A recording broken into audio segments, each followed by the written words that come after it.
Get them out. Get that spot. Tell you what that terrible about, yeah. Tell you what that terrible about. Crazy true, get them out, yeah.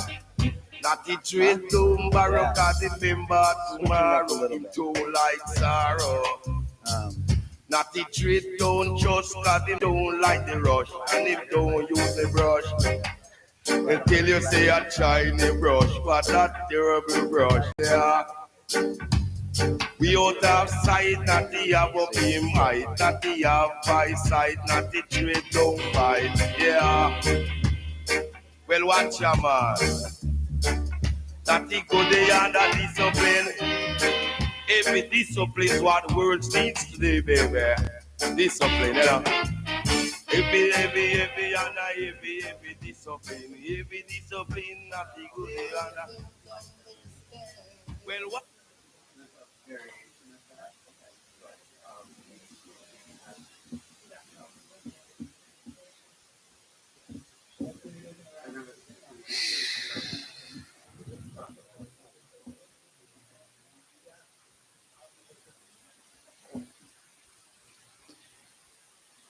Why'd everybody get quiet? Why'd you get quiet? Keep talking. It's amazing.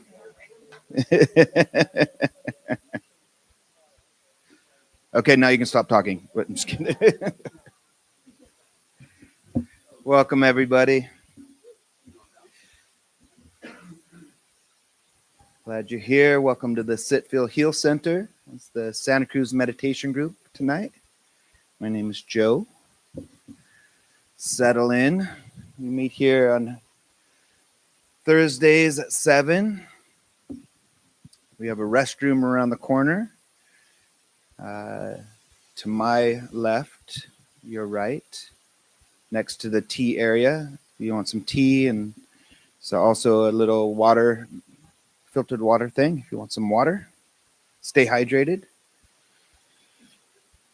And there's also blankets and cushions over here. If you want to, at any time, find a place to get comfortable during the meditation, especially in the back. If you want to find a place to lay down, there's some room up here as well. If you want to come sit up here, I kind of like it. I like going to shows. Like, I'm an old punker, so I like the shows that there's no barricade. You know, it's like people are jumping on stage, so we can make it like that. You can do stage dives here and stuff. Yeah. Okay. Cool. Whew. All right.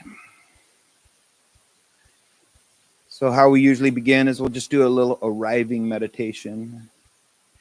And what I mean by that is just a couple moments just to let ourselves arrive into this moment, and I'll guide us through it.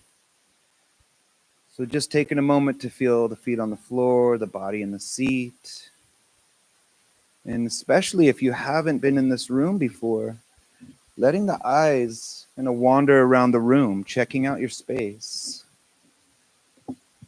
Looking around you, looking above. If you make eye contact with someone next to you, you don't have to play look away. You can give a what's up, a head nod. And finding a place to rest the eyes. And you can leave your eyes open. The invitation is eyes open or closed. Really up to you. So either softening the gaze, softening the eyes, or closing the eyes.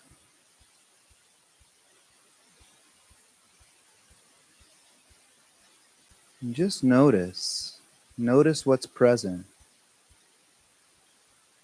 Oftentimes we come to a group like this and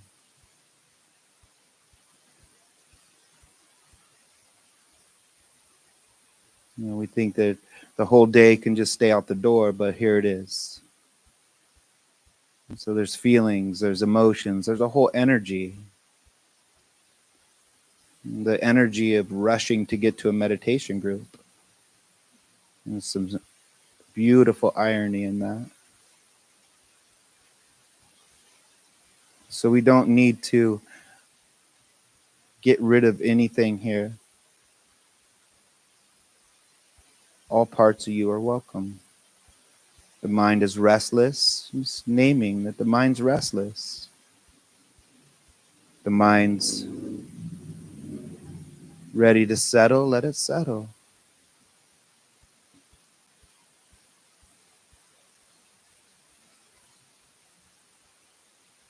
And just shifting awareness to how else are we experiencing this moment. Again, the feet on the floor, the body in the sea. The way the air is connecting with the skin.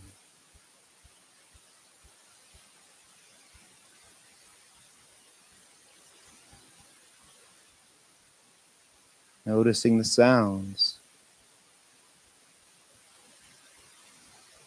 Taste and smell. Seeing, even with the eyes closed, there's shapes, there's colors. Mental images left over from those thoughts.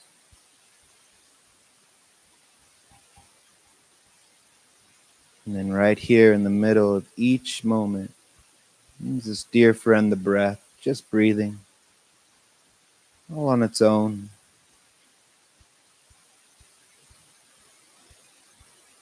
No need to change the way you're breathing right now.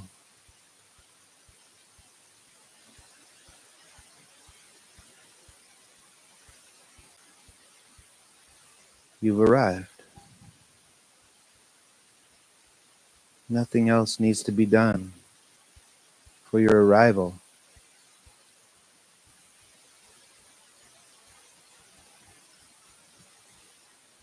You can even invite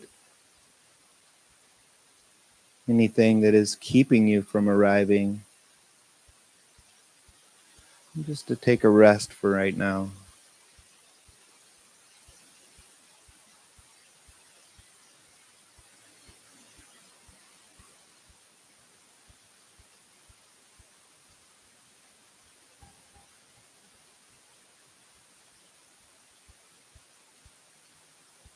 And we'll shift this arriving meditation practice, just a few breaths together.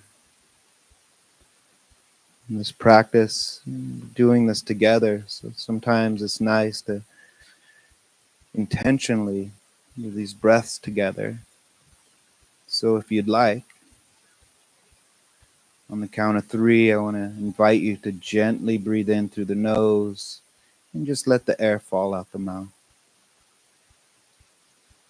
So on 3, 1, 2, 3, in, and let it go. Again, slowly in, really big, fill up the whole body, and let it go. Push a little bit more at the end, get it all out. And one more in, big. Hold it just for a moment. And on the out breath, make some noise. Beautiful. Feet, seat, sounds. Take a breath. Look around.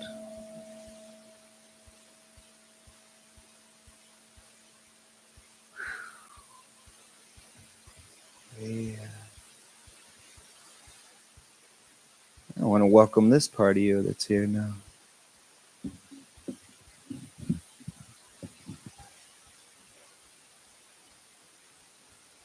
Well, hello. Yes. So before I get into my spiel,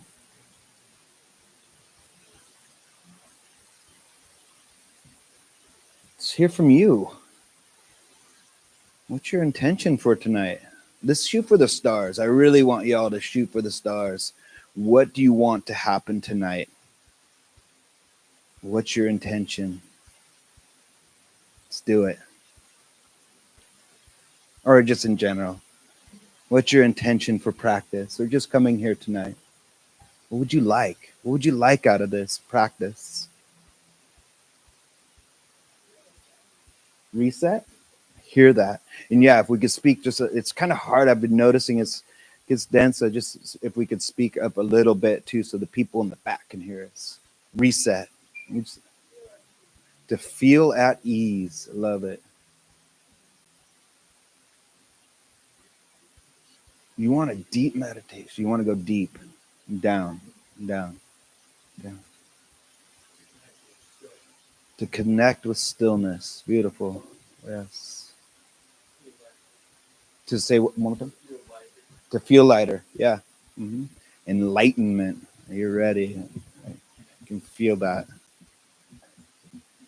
Who else? What do you need though? Connection. Beautiful. Yeah. Yep. Softening. Yeah. Rest. Yeah. All of this is possible, y'all. No one wants to levitate? Come on. All right. Anything is possible. This has nothing to do with me, just so you know. So we come here, we come here even spoken or unspoken. We have an intention, right? We come here maybe simply just to connect. This is a great place to connect with like-minded folks on a path to just feeling lighter, on a path to reset, on a path to rest. That's it, and it's so powerful.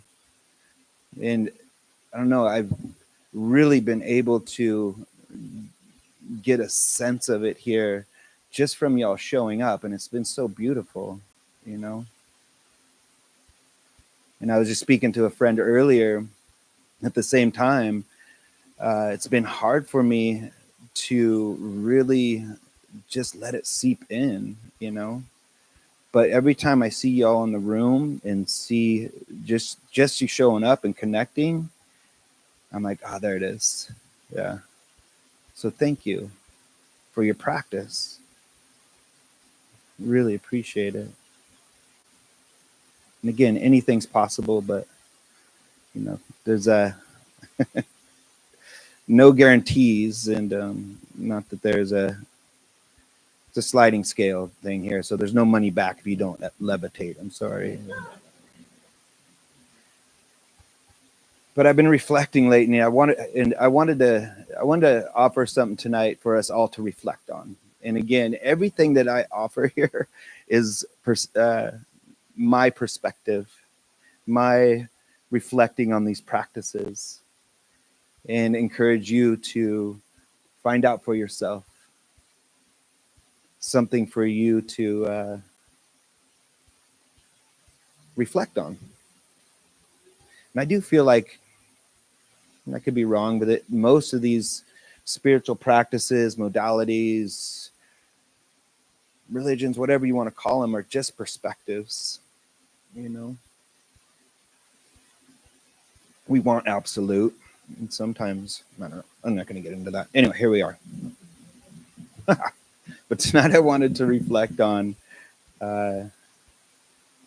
it's really simple, but it's a little hard for me to say sometimes because. But what if, and this is just a what if the Buddha wasn't that special? What if he was just a person just like us?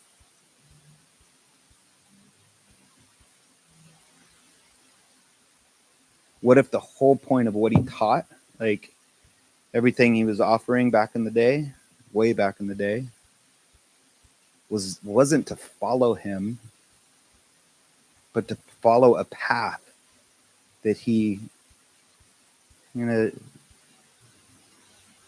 know if he came up with or just he found through seeking. He was a seeker. And I can relate to that, a seeker. And I've been reflecting on, so that's enough to reflect on, right? But even just thinking of the Buddha as a person, His name was Siddhartha Gautama, Sid, if you will. And he was actually born, it's like 2,600 or more years ago. He was born into privilege. He was a prince. He had a big old palace, servants, and the best food. It didn't seem like he really suffered, right? You wouldn't think. He had everything. Everything.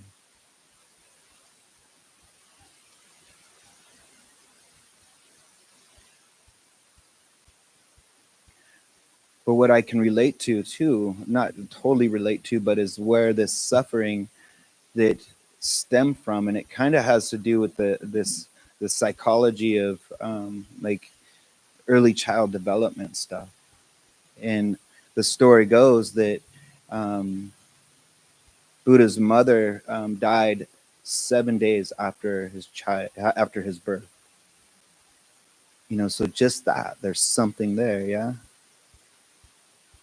And then his dad, is the king or whatever, was like super bummed, right? He was like grieving hard, and he's like, man, I do not want my kid to have to experience the pain of losing someone.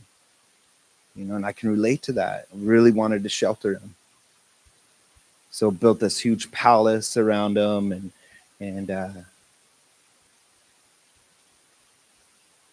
he wanted to protect him from the harshness of life. And he literally built this big old fortress. And so Sid wouldn't like see sickness or aging or death. And I think about this, right? Like, how did they do that?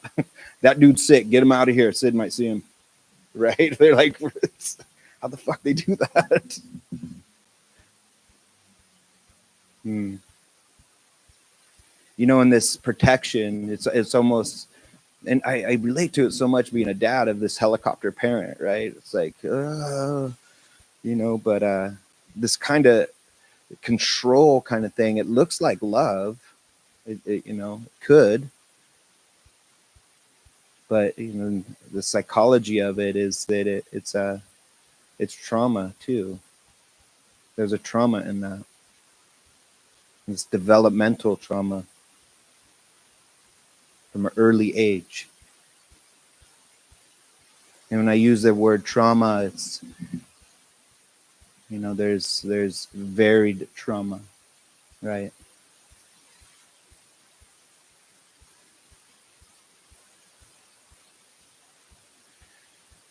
So when you have no access to really what the fuck's going on out in the world, you're really just sheltered. There's no space to grieve, right? You don't know what grieving is. You don't know what disappointment is. You don't know all these things. You don't know, the pain of loss, the pain of discomfort, the pain of hunger. It's just suppression. So, just thinking about these things, and Buddha as a person, Siddhartha Gautama, and then that loss of a primary caregiver, not ever knowing. And he was raised by his aunt. And this disconnection from reality, or not reality, or the real world, whatever we want to call it, but what happens out there, the chaos, and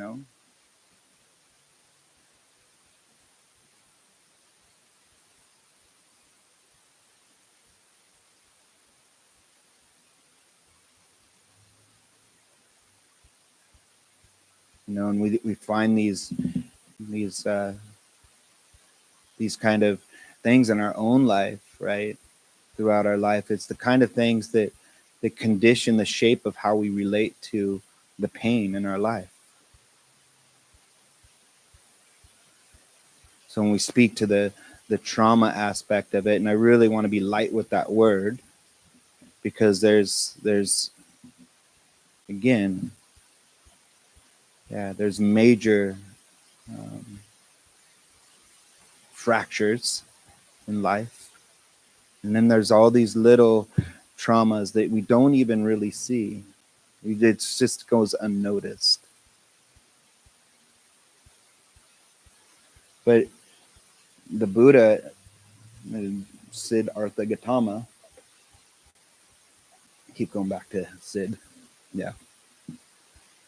The word that they had back then was karma for this word trauma. And this karma, the literal meaning for karma is just action. So it's not some kind of cosmic, scoreboard or punishment. We sometimes mistake it as, oh, you're gonna have bad karma, you do that. There's a ripple effect for sure, but I feel like it's not this really big mystical thing.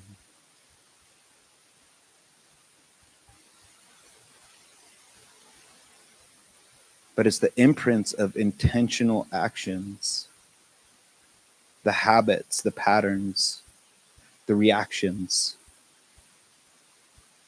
that form how we relate to life. Whether we call it trauma, karma, whatever we want to call it. And this karma can be a personal or collective kind of trauma, karma, yeah? We see it in the world right now. Conscious or unconscious. There's a greater thing going on out there, and we sense that. There is a sense of that. Even if, again, we're in our bubble or whatever, there is a sense of that. There's a lot of shit going down. We are a part of that. We are affected by that. And it's the causes and conditions that shape our experience. It's the causes and conditions that some of which we didn't even choose, right? Like the Buddha didn't choose that. Didn't choose to, be isolated like that. Lose his mom.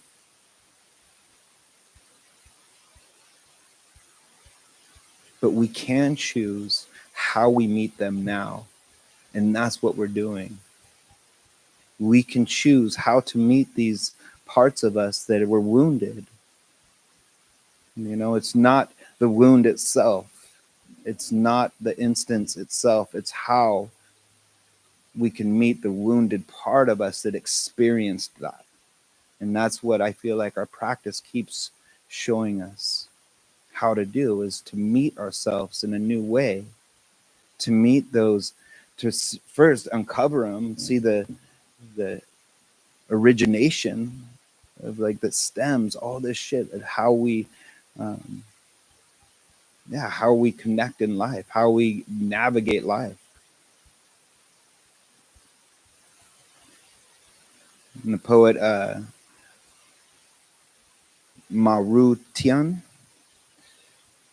Emily Marutian, she says, you're not responsible for programming. You are not responsible for the programming you received in childhood. You are not responsible for the programming you received in childhood. Yeah. Can this be this whole deconstructing, how we were raised sometimes? And back to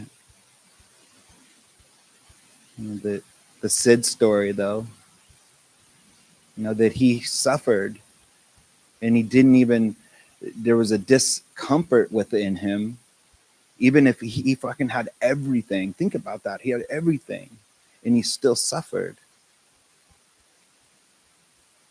So there's these things that are unconscious that we don't even, the early childhood development stuff is super impactful when we start uncovering that.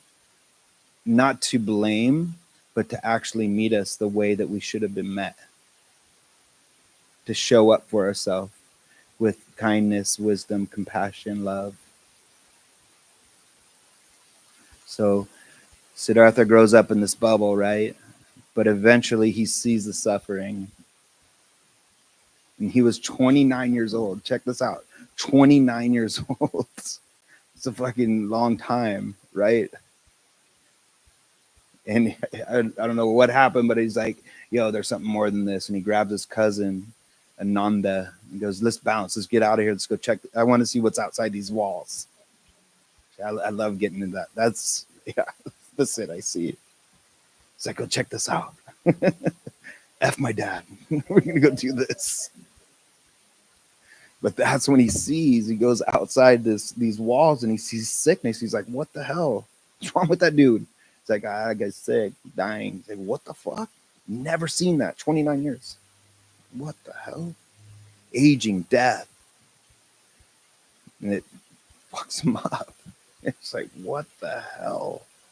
You know? But that's when he started seeking. It's like, whoa, wait a minute. This happens to all of us? This is fucking scary, you know? And I think we can all relate to that, yeah? It's fucking scary. Holy hell. So he starts seeking. He bails. And he starts trying all these spiritual paths, everything, just to be with that discomfort. In a sense, get rid of that discomfort. Fix it, yeah? Find the answers. Anybody been on that path? How many things have you tried? Oh, this is the one. Yeah, it's all right. This is the one. That worked kind of. This is the one. Constantly seeking.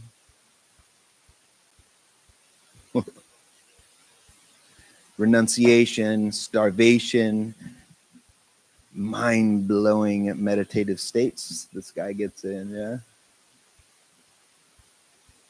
And a lot of them, the story goes that he was finding relief. He's, we find relief in some of these things. You know, I know a lot of these spiritual practices, we can find relief, right? But what also we find too is, and what I found is through these things of doing, the doing practices, that we're only finding that relief as we're doing them, right? You know what I mean by that? It's like, we got to go to this thing to do it.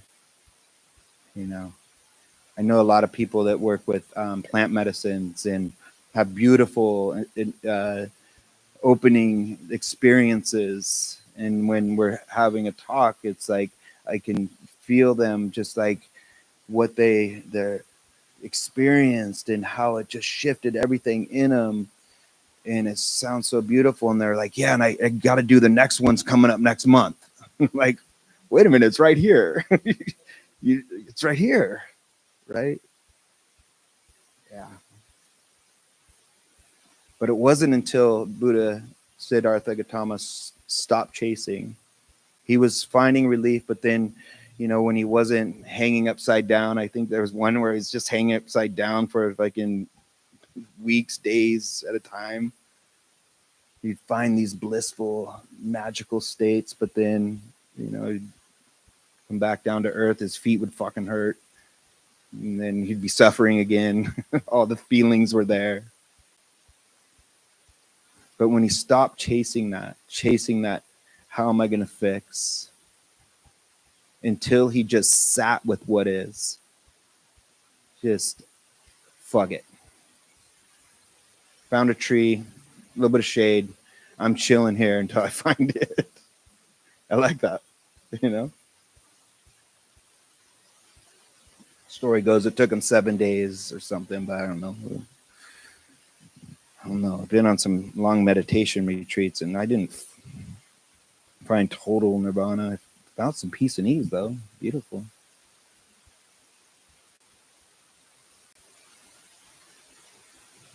So until he stopped chasing and sat with what is, that things started shifting. He started to see clearly, is how the story goes. When he stopped running, when he stopped fixing or trying to find that freedom outside, that freedom from,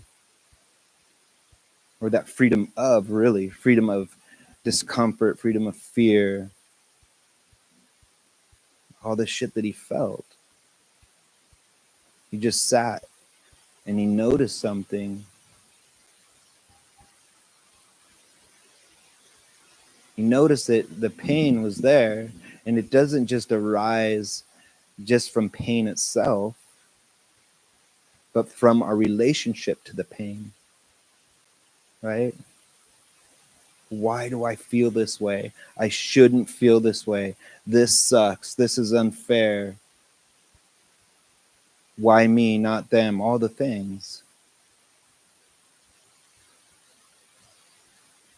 And that the suffering, our suffering, our discomfort arises from craving more, wanting more. We can make this practice a path to suffering. I want more of what I just felt, right? And you have one meditation that feels so good, and the next one you're like, what the fuck? All I'm doing is thinking, where's that one? Chasing, craving, pushing away what's already here instead of giving it space. Like I said, even the blissful meditative states became suffering when, we wanted them to last. When we want them to last, that's where the suffering comes. We have moments and we appreciate them within our practice. And this is the amazing thing I feel, and for a lot of us that practice meditation, that we get into it, and especially early in meditation has been my experience, where I was learning tools to calm my nervous system by just bringing my awareness back to the senses, by bringing our awareness back to sound, taste, smell, seeing, touch. And right now, that helps this nervous system relax. That part of our brain is just fight, flight, or freeze. It's this animal instinct of letting the nervous system know that right now there's no saber-toothed tiger chasing us or a cop.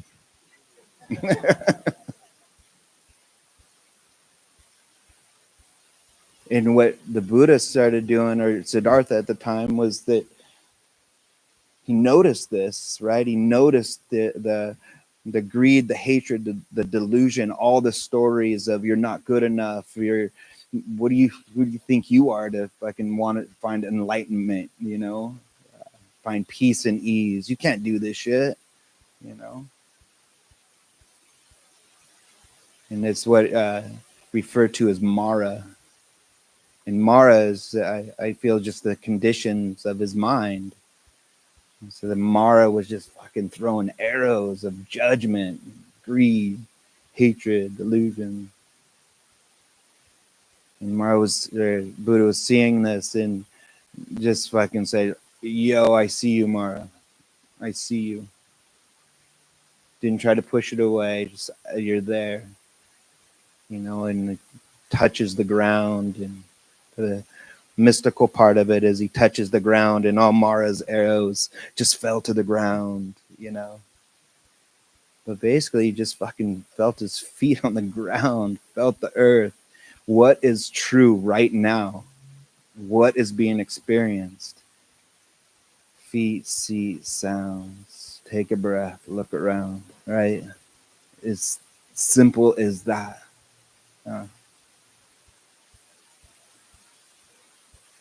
He didn't try to get rid of Mara, say you need to go away, don't ever come back, because in the story of his life, that Mara kept coming back, but he just said, I see you, Mara. Had a different relationship.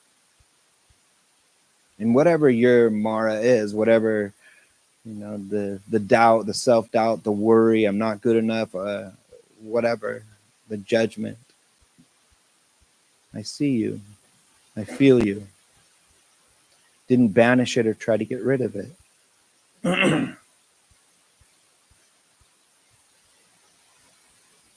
So just coming back to the presence is good enough.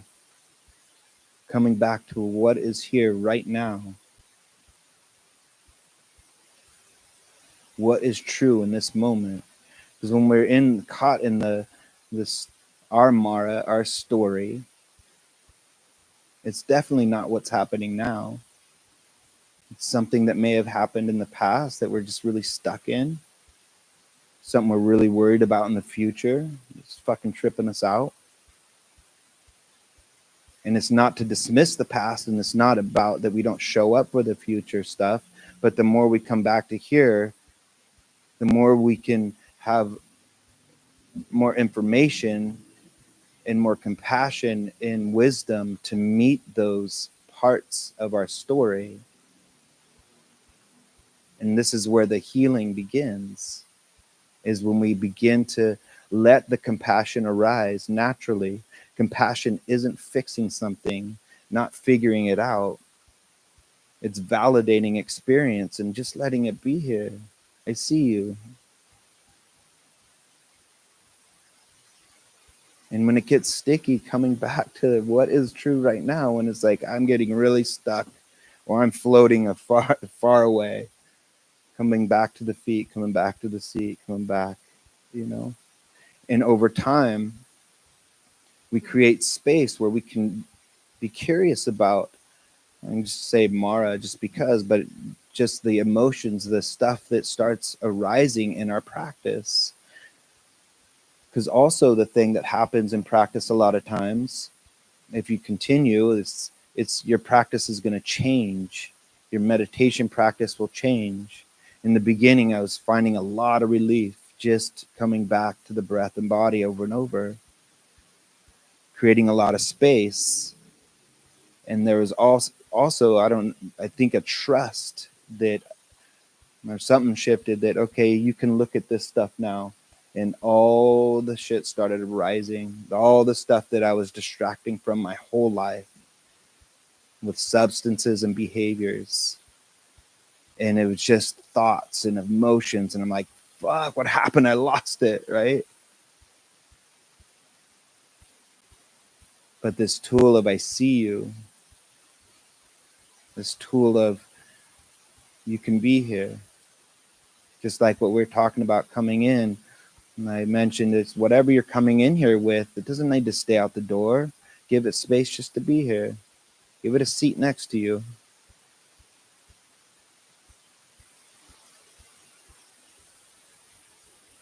So this simple acknowledging of what's arising and passing. And it starts with just this investigation of around how we're experiencing life through our senses. These are sounds coming. And this is the way the body feels in the seat. This is the temperature of the air touching my skin. And then the mind comes up with, I like that a lot, or I wish it was this or that, you know, and then there's the suffering. But if we can come back to just the simple feet on the floor, air on the skin, temperature, sound coming and going, letting go of the preferences, opinions, there's an ease that begins to settle.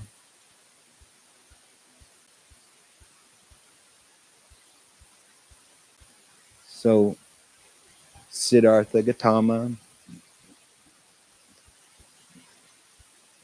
he didn't discover a way to avoid the pain.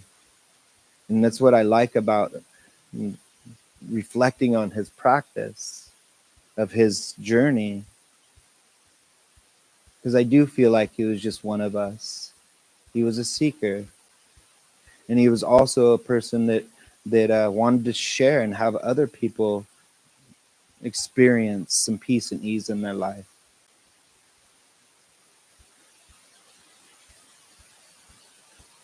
And I do like it because I love it because it's very self-empowering. We all have this capability to, we can do this. It's not out of our reach. And we don't have to, I mean, it's good to come to group and to have a consistent practice because that's how we create this space. It's like going to the gym.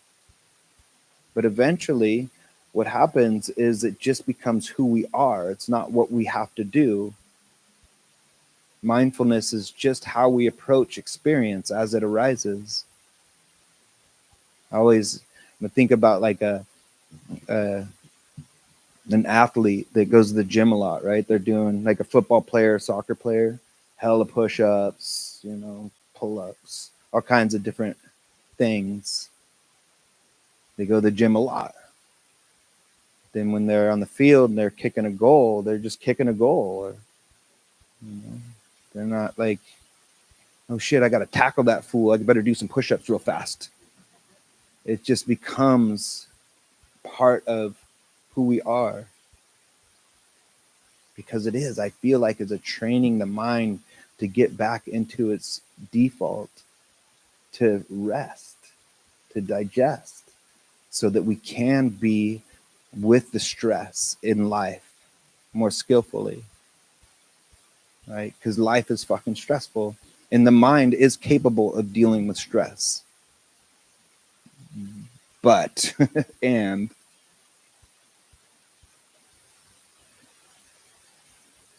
if it's stress upon stress upon stress, there's all kinds of stuff that happens, mental, physical, illness. So this rest is a big piece of letting the mind reset. And when I speak to the difficulties in our life, the stuff that might have brought us here, I mean, we don't get here because a lot of times, I don't know, it wasn't my story of life was killer, man. I'm going to go try out meditation. It's like, fuck, all right. I was desperate enough, you know? And that's why I feel like the story of, Buddha's early, his childhood, it's important, you know? And we can relate in our own way.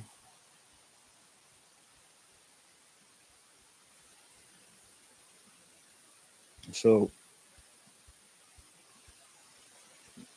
kind of going into now being called the Buddha, right? It's like the word Buddha just means the awakened one. And this is a word that ancient language, Pali, I think is the Buddhist language, Buddha. It just means awakened. So I think, think about it. They're seeing this guy walk around and just super like at ease and whatever. Like, dude, this dude's hella woke. It's like in the Buddha. Let's call him the Buddha, right? In some traditions, it's they say that it's just Buddha nature, and we all have this Buddha nature. We all have this part of us that we can wake up to, and that's, I feel like, a big part of what we're doing here is we're waking up to it. But also with waking up to that Buddha nature, we got to wake up to the pain and the ways that we've created more suffering in our life, and it can be really difficult and hard. It could be reactivating. It could feel like we're broken. It's too late. Whatever the story we want to tell ourselves, it's never too late. And all we need to do is just show up for ourselves. First, just show up. And we learn how to show up for ourselves and everything that is arising in a new way, in a way that is more compassionate and kind and curious, just curious. Doesn't even have to be kind, just curious. Question it. And I do believe that that's what the Buddha came to, is not a end to the pain, not to avoid the pain, but to have a different relationship to the pain and discomfort in his life. And that's what he was sharing in a very simple way that we can make very complicated. I know I have, And that's what we're learning here. And this is the reflection. It's for y'all to try on for yourself. And that's another powerful thing of, the things that were quoted as, or, rumored, as the Buddha would say, I think, quoted, I don't really know. His words were written down 500 years after his death. So it's like, what did he really say? Long game of telephone. But just try it on for yourself. See what works for you. This is an experiential practice.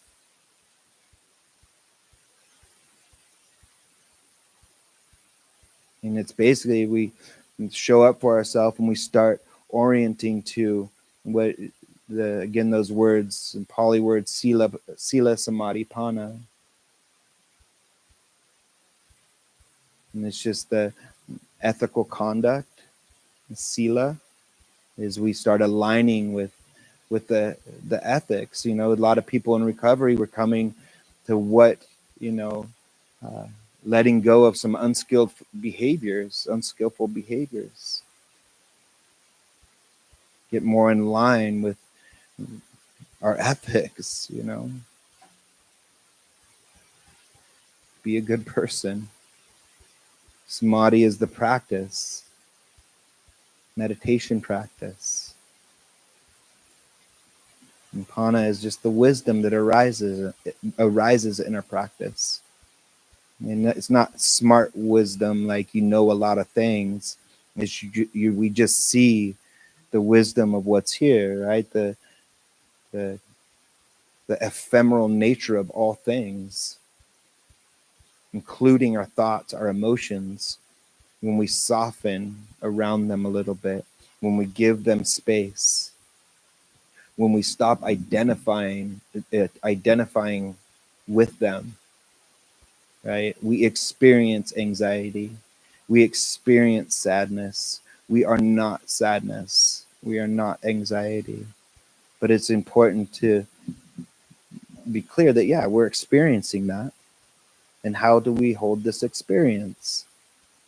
Because it comes and goes.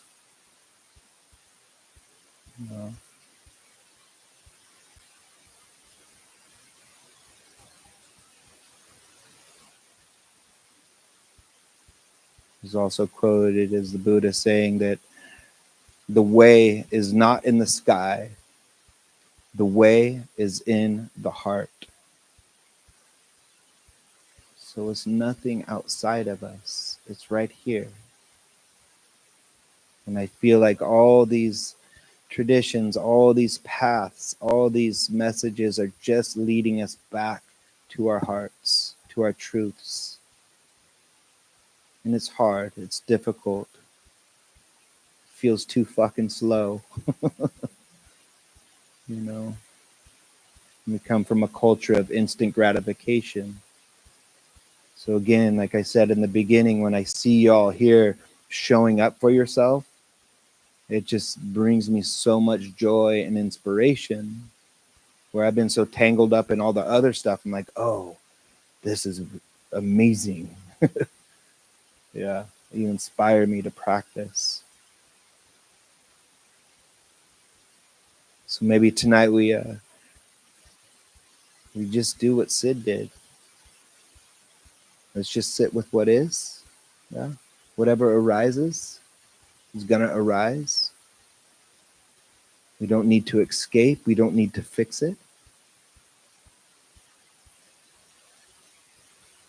And we can learn to meet our life with presence. It's all it is just presence, awareness.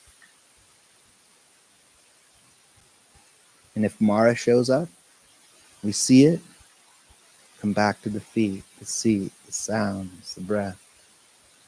Or you can touch the earth and see if the arrows fall. You can do that too, yeah.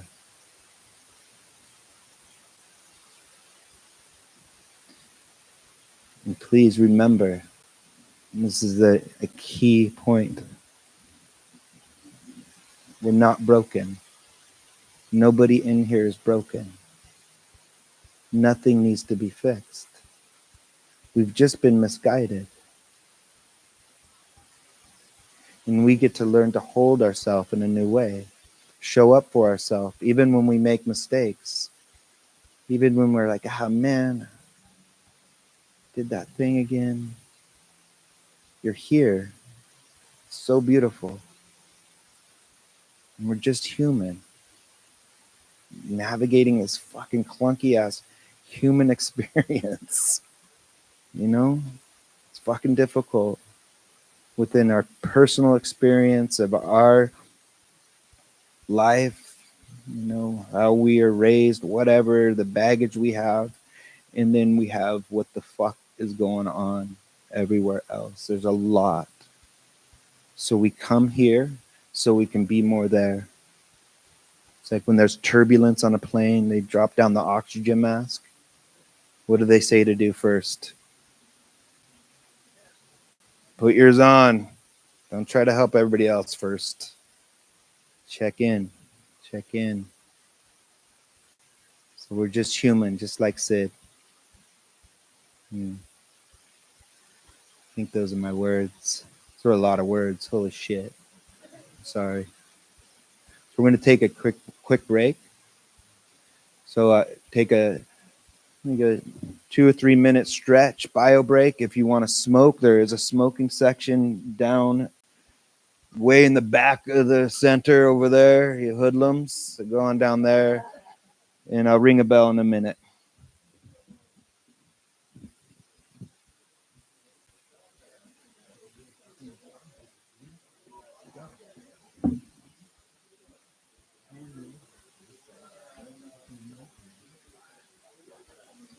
So good.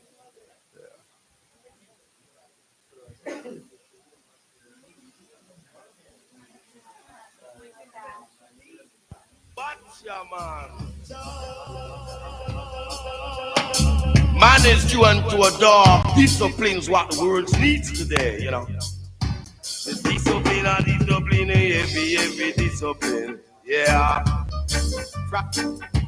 Discipline is what the world needs today. And etiquette, you know. But one of the noblest things a man can do is to do the best he can. Yeah. War in the east and a war in the west. War in the north and a war in the south. Crazy Joe, get them out. What a terrible bout.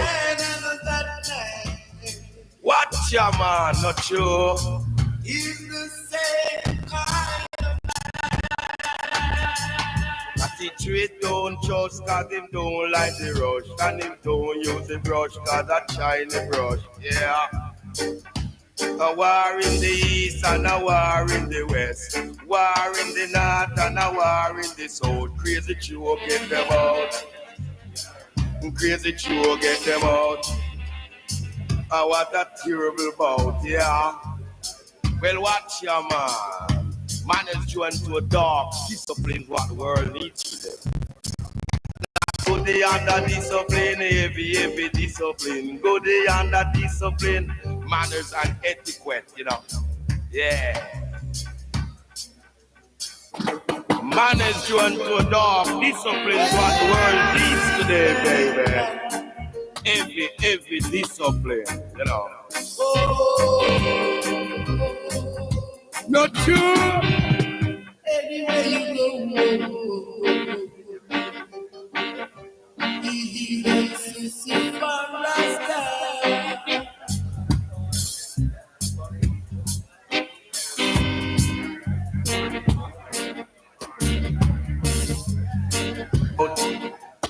Tell you what a terrible bout.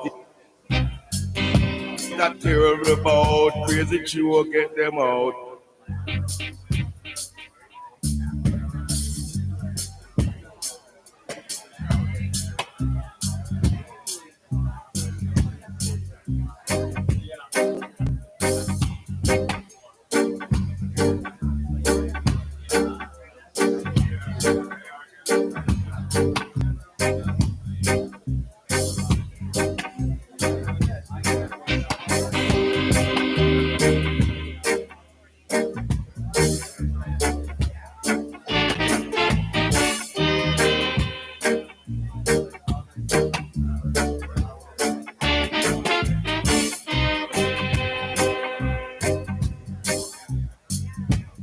They don't understand each other.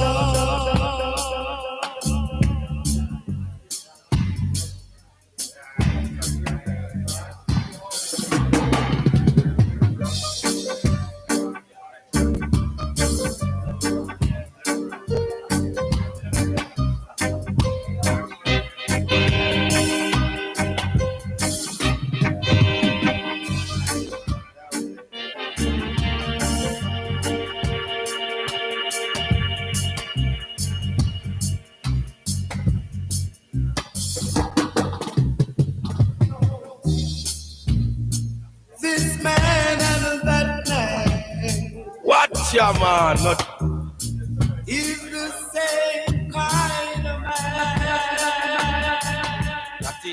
don't trust, cause him don't like the rush, and him don't use the brush, cause that shiny brush.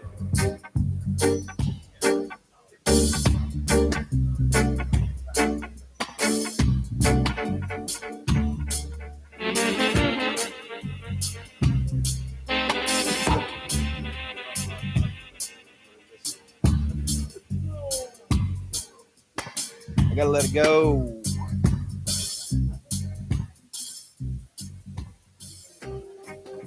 All right, y'all. Hey, Matt, will you just at least shut that door right there?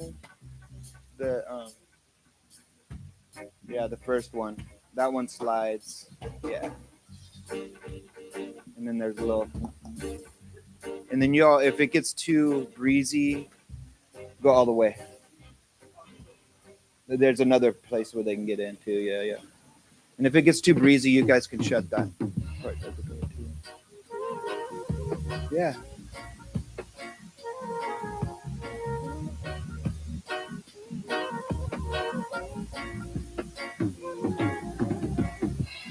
There is a sea far beyond the canyon, where there is no city wall. There is a sea. All right, y'all. So get comfortable. Find a way to be. A way that you can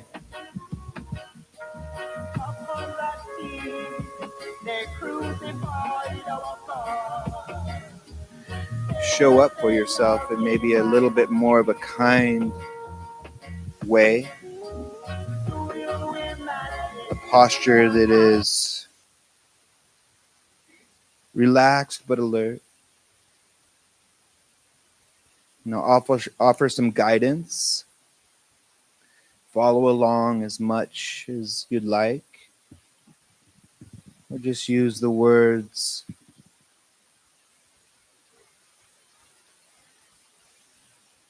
The sound of the voice is a place to return.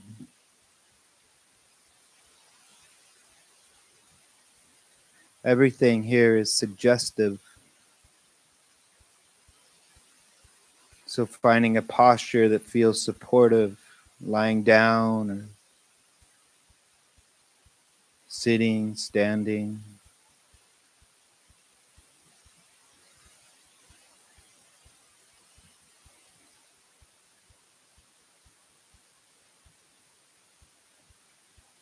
Eyes open or closed.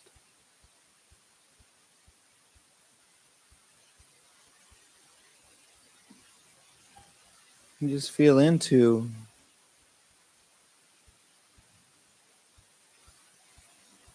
what would feel a little bit more supportive right now.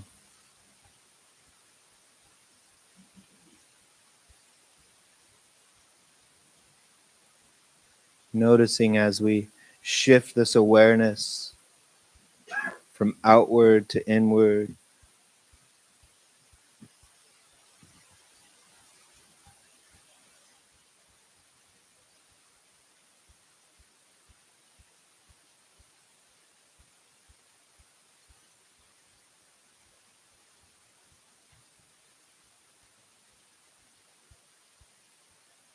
The mind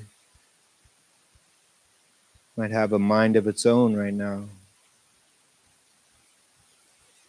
Maybe some reflections, some opinions on the talk, the reflection tonight.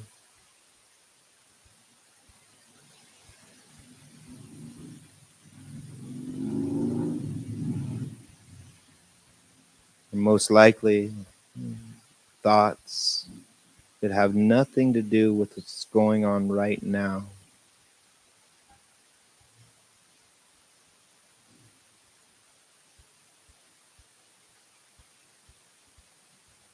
So we just notice, maybe even begin this practice of letting go. Letting go of the story of I am meditating. Maybe just allow yourself to arrive into this stillness that is here.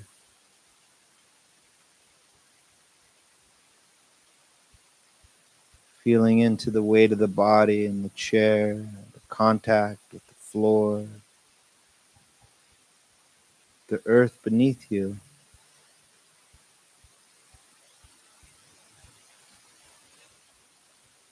You can let go of any efforting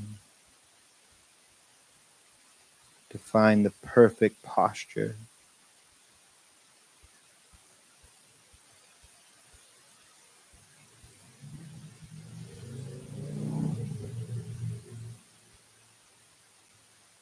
This chair, this floor, this earth, totally capable of holding you.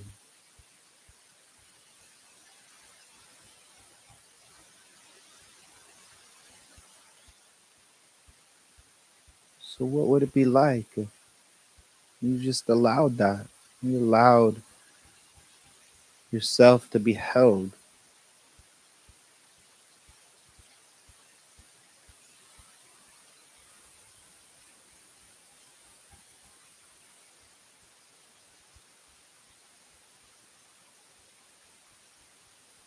And arrive into this effortless flow of the breath. This breath that has been breathing you for a lifetime.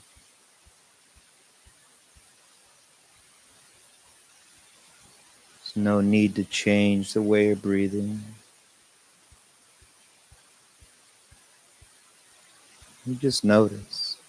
This is the breath coming in. This is the breath going out.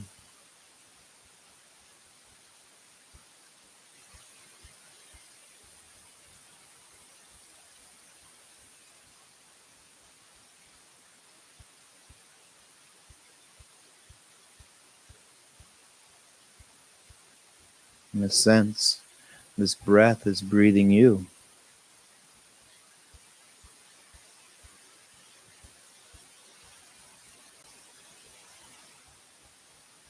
We notice sounds and taste, smell, seeing.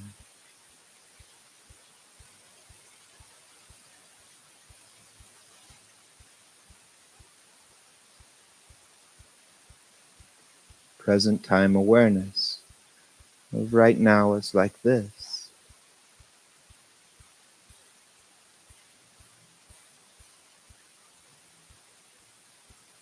In any of these places, the feet, the seat, the sounds, or the breath, something you see, can be a place to come back to, a place to come home to, a place to rest.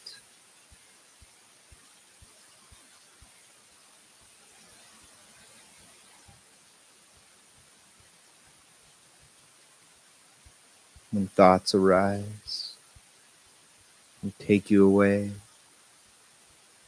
or emotions rise and get stuck,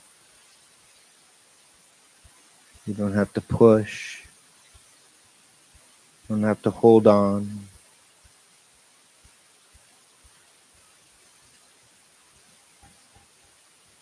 Maybe just simply naming them. This is thinking, worrying, planning, or even, I see you, Mara.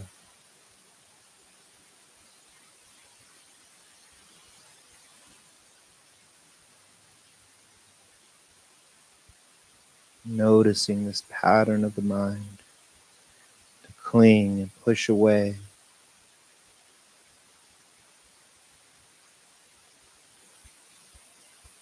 And coming back home.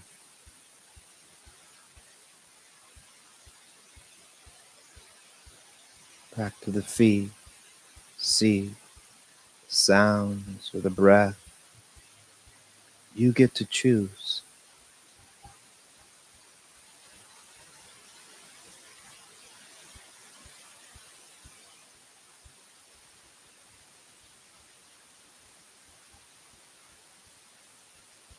The gentle invitation to rest.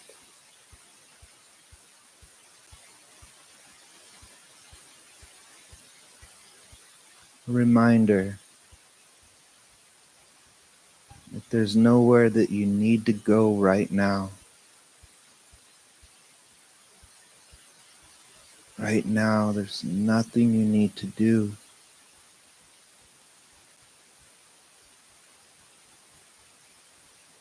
Right now, there's no better you that you need to be or become.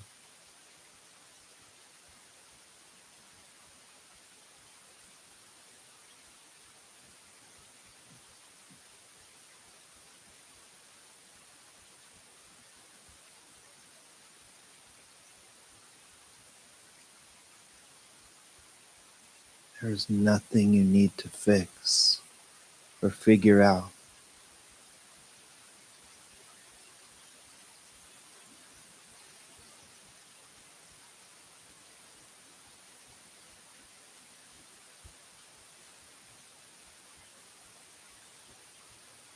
Just see, let be, maybe let go. Loosen the grip and soften.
And we notice.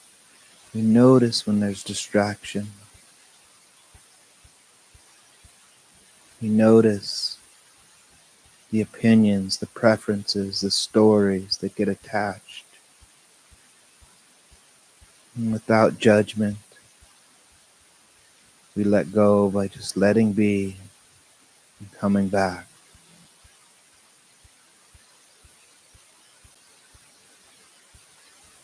If only for a moment, before the next thought pulls you away. The next feeling gets you stuck. And it's not a mistake. It doesn't mean that you're doing this practice wrong. That's actually a moment of practice, of awareness, an opportunity to welcome yourself back home, to stillness, to rest, to soften.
No matter how many times you get pulled away,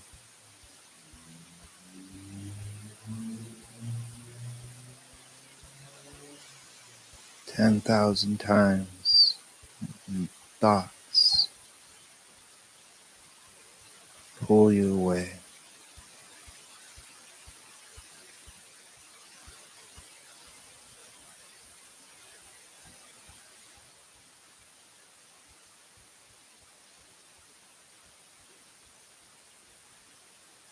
To welcome yourself back home.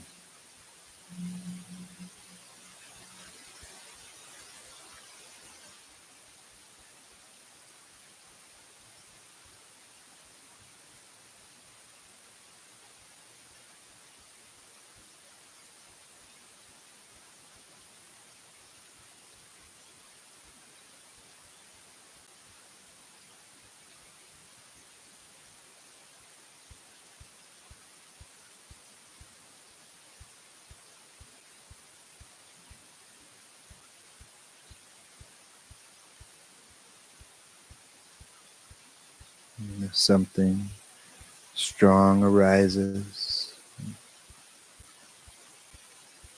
a sense of doubt or fear, it's old conditioning. See if you can give it space. Soften.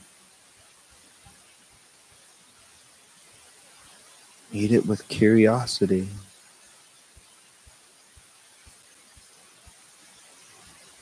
What if nothing's wrong?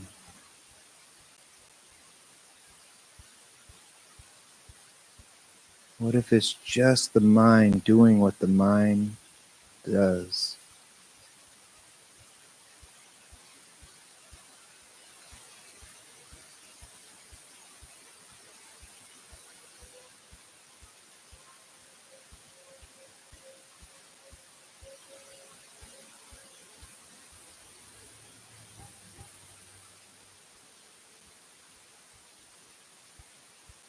And come back to the breath, the body and the sea, resting on the floor, the cushion.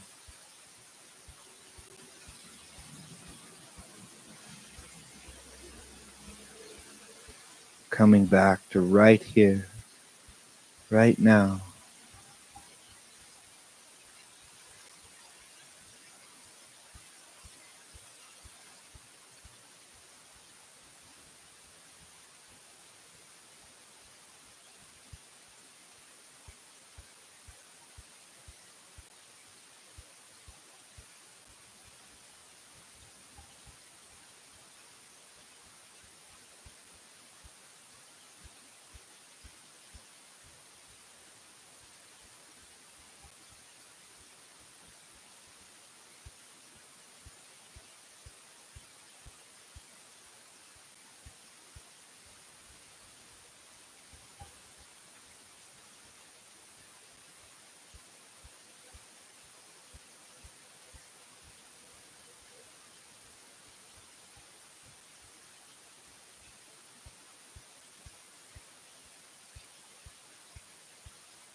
these last few minutes.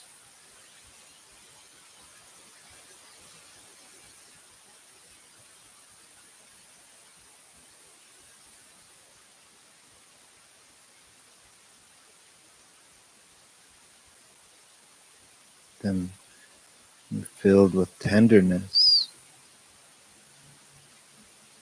Just you, sitting with yourself. No need to be anywhere else. Just like Sid under the Bodhi tree.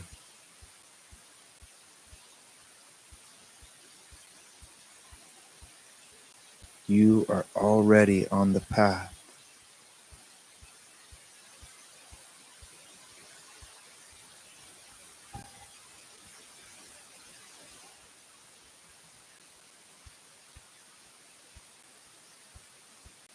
There's nothing more that you need to do than this.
Final reflection here to just sit with for a little bit more before I ring the bell.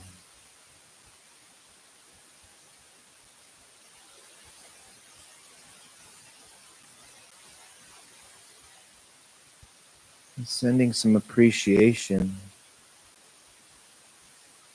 to this part of you that continues to show up.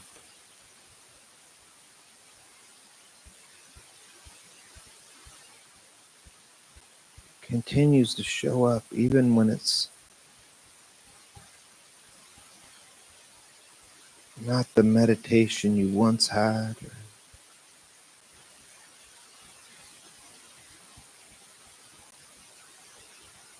continues to show up and you know there's been mistakes.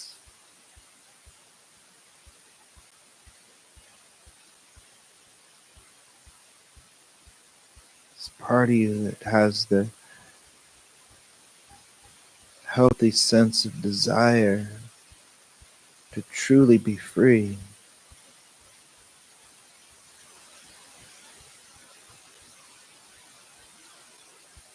And you can even honor those parts that keep coming up, that are keeping you from coming. And they keep distracting.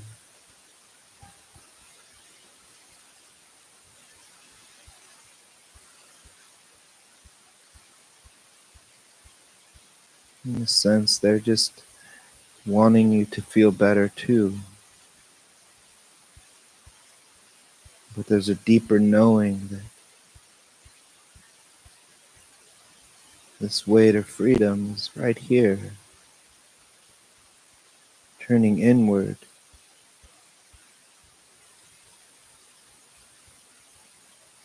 learning to soften around experience as it arises.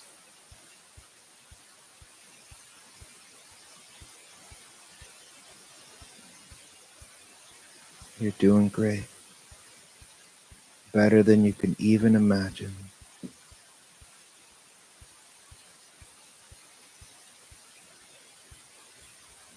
Totally nailing it.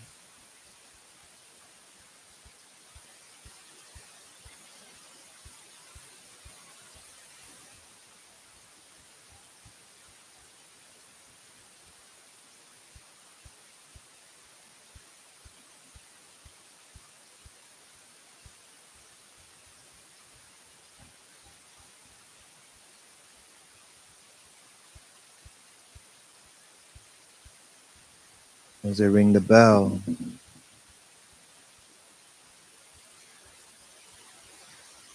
you don't need to take it as a beginning or an ending of anything. Just a transition, an invitation to shift awareness from inward to outward, slowly, gently, bringing any goodness that's been cultivated from your practice into the outer world.